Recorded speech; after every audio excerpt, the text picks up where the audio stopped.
புதிய தயாரிப்பு மேம்பாடு மற்றும் மேலாண்மை.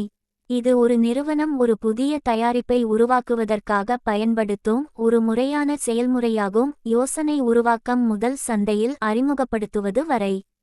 புதிய தயாரிப்பு மேலாண்மை என்பது சந்தையில் வெற்றியை உறுதி செய்வதற்காக ஒவ்வொரு கட்டத்திலும் தயாரிப்பை திட்டமிடுதல், கட்டுப்படுத்துதல், கண்காணித்தல் மற்றும் வழிநடத்துவதை குறிக்கிறது.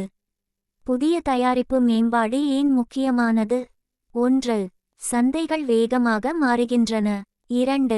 வாடிக்கையாளர் தேவைகள் உருவாகின்றன. 3. தொழில்நுட்பம் மேம்படுகிறது.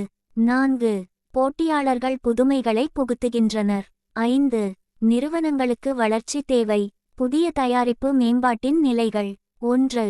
யோசனை உருவாக்கம். புதிய தயாரிப்புகளுக்கான பல யோசனைகளை உருவாக்குதல். ஆதாரங்கள்: வாடிக்கையாளர்கள், ஊழியர்கள், ஆராய்ச்சி மற்றும் மேம்பாடு, போட்டியாளர்கள், சந்தை ஆராய்ச்சி. உதாரணம்: ஆப்பிள் பயனர் கருத்துக்களை சேகரித்து மேம்படுத்தப்பட்ட பேட்டரி, கேமரா லென்ஸ்கள் அல்லது செயற்கை நுண்ணறிவு கருவிகள் போன்ற புதிய அம்சங்களுக்கான யோசனைகளை உருவாக்குகிறது. 2.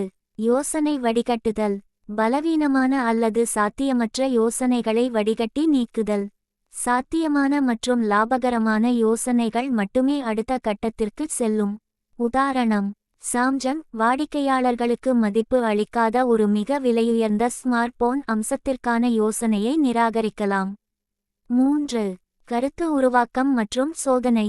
யோசனை ஒரு தெளிவான கருத்தாக மாற்றப்பட்டு வாடிக்கையாளர்களிடம் சோதிக்கப்படுகிறது. உதாரணம்: டொயோட்டா ஒரு புதிய ஹைப்ரிட் காரின் கருத்து வரைபடங்களை உருவாக்கி இலக்கு வாங்குபவர்களிடம் அவர்களின் எதிர்வினைகளுக்காக சோதிக்கிறது. 4. வணிக பகுப்பாய்வு. மதிப்பிடுவது.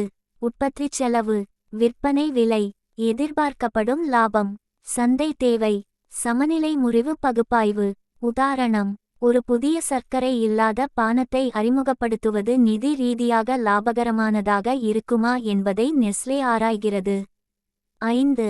தயாரிப்பு மேம்பாடு. உண்மையான தயாரிப்பு வடிவமைக்கப்பட்டு உருவாக்கப்படுகிறது.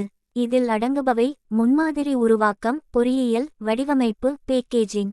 உதாரணம்: சோனி ஒரு புதிய பிளேஸ்டேஷன் கண்ட்ரோலரின் முன்மாதிரிகளை உருவாக்கி அவற்றை உள்நாட்டில் சோதிக்கிறது. 6. சந்தை சோதனை. தயாரிப்பு ஒரு சிறிய சந்தை அல்லது சோதனை குழுவில் வெளியிடப்படுகிறது. கருத்துக்கள் சேகரிக்கப்பட்டு மேம்பாடுகள் செய்யப்படுகின்றன. உதாரணம்: மெக்டொனால்ட்ஸ் ஒரு புதிய பர்கரை நாடு தழுவிய அளவில் அறிமுகப்படுத்துவதற்கு முன்பு சில நகரங்களில் சோதிக்கிறது. 7. வணிகமயமாக்கல், தயாரிப்பு அறிமுகம்.